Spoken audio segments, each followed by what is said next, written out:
So when I first opened the Robinhood app, the very first stock that I purchased was Fitbit at about $3.53 a share.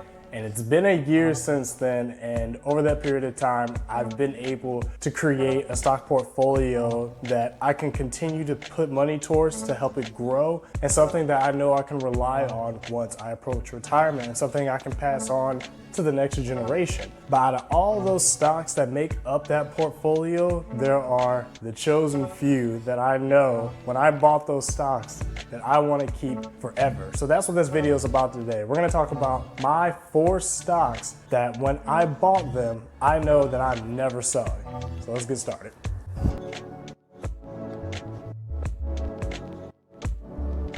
What is going on, guys? My name is Darren Jackson, and I've been investing on Robinhood for a little over a year now. It's been some great times, and it's honestly taught me a lot. It's taught me how to be patient. It's taught me how to sell Fitbit because it wasn't really doing anything for me. And it's ultimately taught me what type of investor that I am based on what I like. And that I know is a long-term growth and dividend investor. It's a lot of words, but still kind of straight to the point. So with that mindset, I was able to select stocks to create this portfolio that together was equivalent to what I believed in and what I want in the future. But out of those stocks, there are 4 stocks that I want to talk about today that I know that I'm going to continue to buy more of, and I will never sell any of them.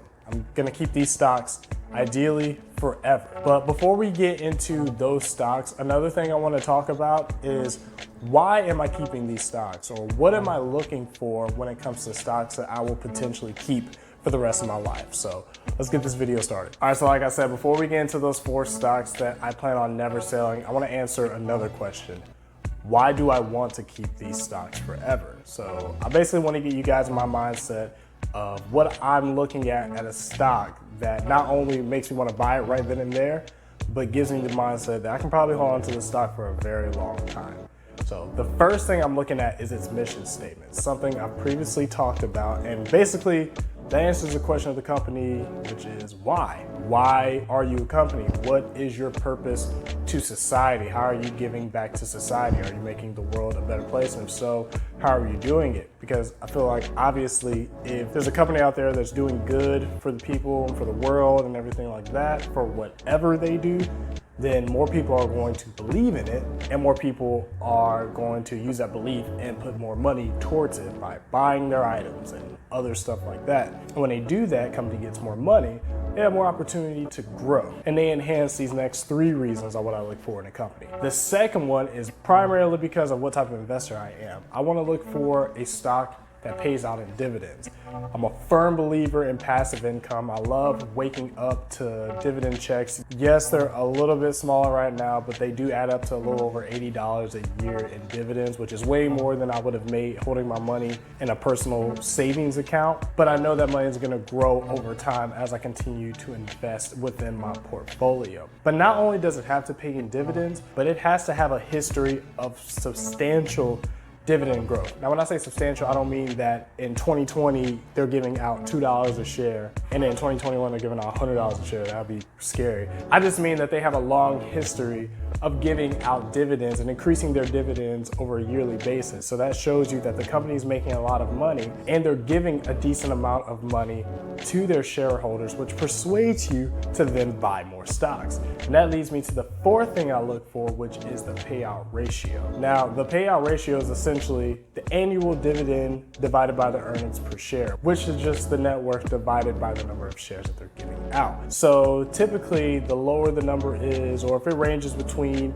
30 to 50%, that shows that they're only giving about 30 to 50% of their net worth out as shares. So that's kind of a healthy range. But there are some companies, including 2 companies that are in my top 4, whose PO ratios are really high, but there's a reason behind it. But those are 4 things that I'll look for before I decide to buy a stock that I think I may invest in for a really long time. So with that being said, let's talk about those 4. So the first one is Stag Industrial. It is one of 2 rates that's on my top 4. If you don't know what a rate is, make sure you check out a video I posted a couple of weeks ago video, which talks about my top 5 monthly dividend paying stocks. A lot of those rates are very similar too, so you can get a lot of information on why those are really cool and beneficial for dividend investors like yourself, and that I've learned that are beneficial for me. But basically, Stag Industrial surrounds the operation of single tenant homes, so pretty much residential and I believe even warehouses and potentially even large buildings. So they get their money on a month-to-month basis, which is why they pay monthly. They're one of the few companies on my list that actually pay monthly,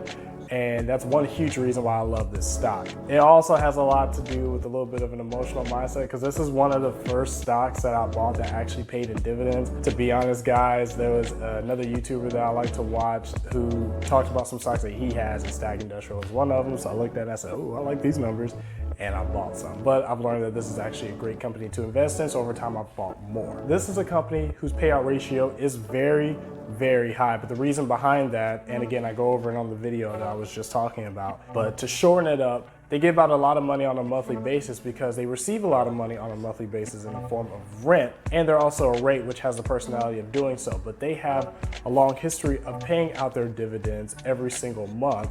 So it's a company I feel comfortable being a part of, especially because they're also consistently growing over time overall. So that's why this is a company I can see myself continuously investing in and holding on to for a very long time. The second stock is one of my favorite stocks. I've talked about it a few times, and that is the Standard & Poor's High Dividends ETF, or the SPHD. Honestly, if I had to invest in only one stock forever, this would probably be it as far as what I know right now. So what the SPHD is, and I believe these numbers are right, but definitely double check for me, is that it takes the top 75 highest dividend paying stocks within the S&P 500 index, and out of those 75, it then takes the top 50 least volatile stocks. So those are two huge things that I am a big fan of. I, of course, appreciate volatility. I like going to sleep and waking up in the next morning, I've made hundreds of dollars ideally on a specific stock, but at the same time, I don't have to worry about the volatility going against my favor to where I go to sleep and I wake up losing a lot of money. So these stocks are low in volatility, but at the same time, they offer a lot of dividends, which is the reason why SPHD gives out, I believe, almost 6% in dividends. I really enjoy putting more money into the stock because essentially investing in an ETF is like investing in hundreds of stocks, or in this case, I believe 50. And it just depends on what ETF you're investing in. And it helps you limit the volatility within your entire portfolio because you're investing in so many stocks at once. So that's another reason why I want to hold on to this company as well for as long as I can. The third stock is a stock that I talked about a few weeks ago, and it's called Realty Income, AKA the monthly dividend company. I mean, it literally says it in the name. There's another company such as Stag that is a REIT as well, and it pays monthly for the same reasons. The payout ratio is really high for the same exact reason. But what I really, really, really love about this company is their history of paying out dividends. I mean, these guys don't play. They have paid out monthly dividends for the past 600 months.